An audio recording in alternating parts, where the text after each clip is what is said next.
Hello everyone, यह है learn core Java video series. यह वीडियो सीरीज़ उनके लिए है जो कंप्लीट कोर जावा सीखना चाहते हैं। यह इस वीडियो सीरीज़ का 15th नंबर का वीडियो है। इस वीडियो में हम मल्टी डायमेंशनल अरे के बारे में समझेंगे। मल्टी डायमेंशनल अरे इज़ एन अरे ऑफ अरेज, यानी जावा में मल्टी डायमेंशनल अरे का भी अरे होता है। जैसे यदि हम 2D अरे की बात करें तो यह 1D अरेज का अरे होता है। अब हम 2D अरे को समझने के लिए इस डायग्राम को देखें। इस डायग्राम में हमने तीन यह 1D अरेज बनाए हुए हैं और इसमें पहले 1D अरे की रेफरेंस वैल्यू हमने माना है A1, दूसरे 1D अरे के रेफरेंस वैल्यू को हमने माना है B1 और तीसरे 1D अरे के रेफरेंस वैल्यू को हमने माना है C1। यहाँ पे आप रेफरेंस वैल्यू को एड्रेस समझने की गलती बिल्कुल ना करें, क्योंकि रेफरेंस वैल्यूज जावा में मेमोरी का एड्रेस नहीं होता है, अपितु रेफरेंस वैल्यू एक तरीके से एक यूनिक नंबर होता है जो जावा किसी भी ऑब्जेक्ट को रेफर करने के लिए प्रोवाइड करता है। अब यहाँ पे इस 2D अरे को आप ध्यान से देखें। इस 2D अरे में 0, 1 और 2 इंडेक्स पर हमने जो 1D अरे की रेफरेंस वैल्यूज है उनको स्टोर किया हुआ है।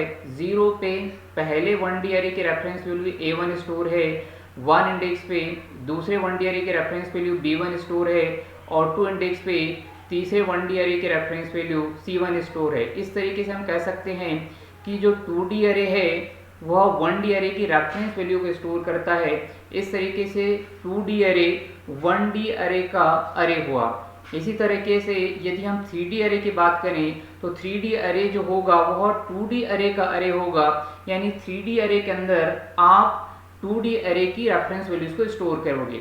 ठीक इसी तरीके से यदि आप 4D अरे की बात करें तो जो 4D अरे होगा वह 3D अरे का अरे होगा, यानी 4D अरे के अंदर 3D अरे की रेफरेंस वैल्यूज को हम स्टोर करते हैं। इस तरीके से हम कह सकते हैं कि जावा के अंदर जो अरे है वह उसका कलेक्शन बनाने के लिए आप मल्टी डायमेंशनल अरे बनाते हो।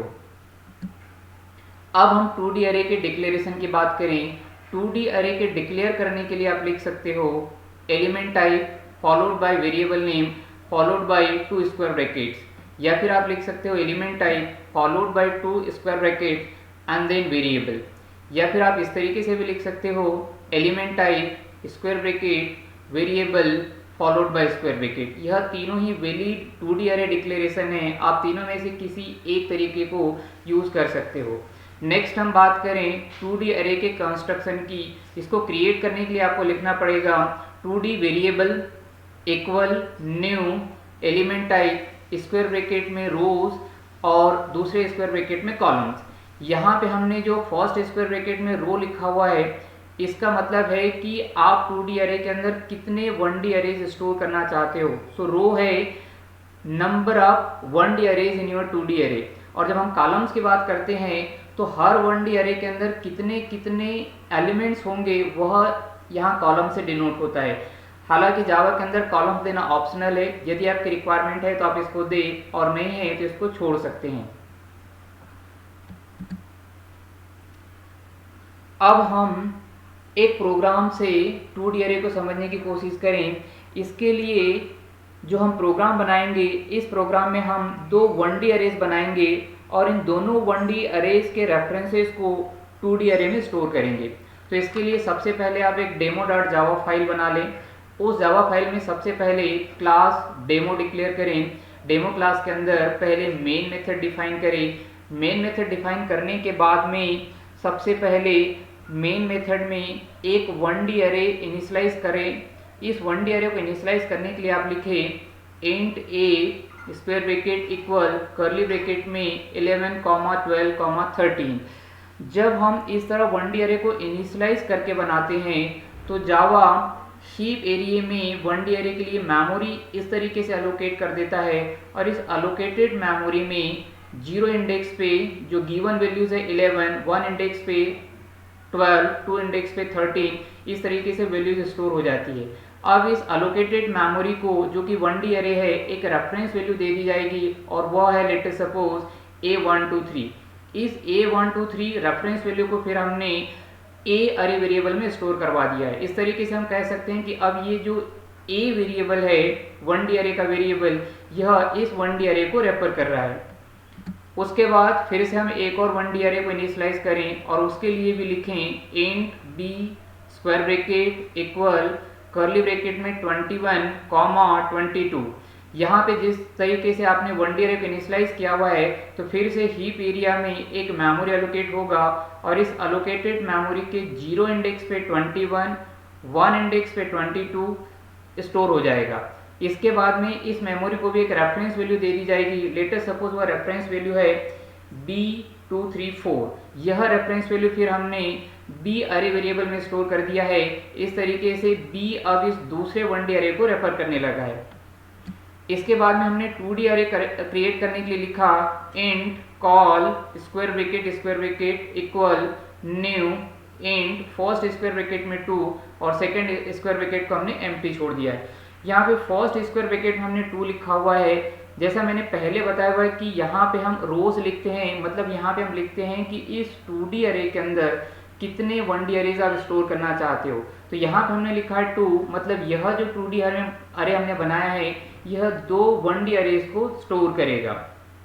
जब इस तरीके से आप 2D अरे बनाते हो तो हीप एरिया में फिर से एक मेमोरी एलोकेट हो जाएगा और उस मेमोरी में 0 और 1 इंडेक्स पे नल वैल्यू स्टोर हो जाएगी। हो सकता है आप लोग सोच रहे होंगे कि यह जो अरे है यह नल से क्यों इनिशियलाइज हुआ। तो जैसा मैं पहले भी बता चुका हूँ कि जो 2D अरे है वह होता है 1D अरे का अरे, मतलब इसके अंदर रेफरेंस वैल्यूज स्टोर होगी 1D अरेज की। तो जब यहाँ पे अभी कोई भी वैल्यू प्रोवाइड नहीं की गई है इसीलिए रेफरेंस की जो डिफॉल्ट वैल्यू होती है नल वह स्टोर हो जाएगी।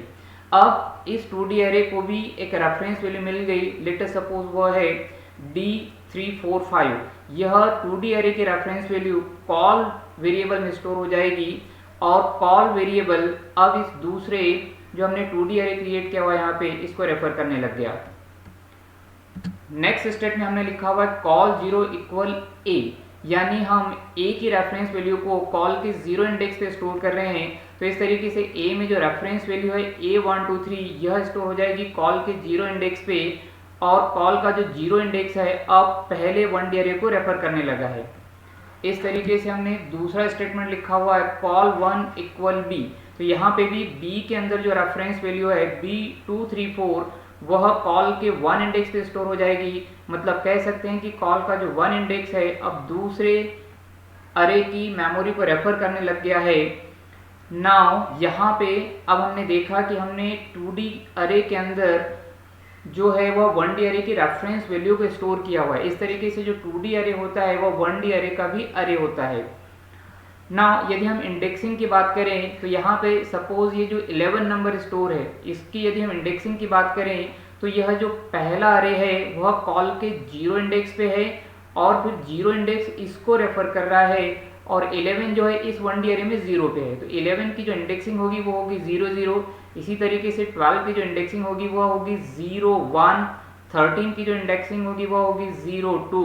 इसी तरीके से हम यदि 21 की इंडेक्सिंग की बात करें तो यहाँ पे यह जो दूसरा 1D अरे है वो 1 इंडेक्स पे स्टोर है।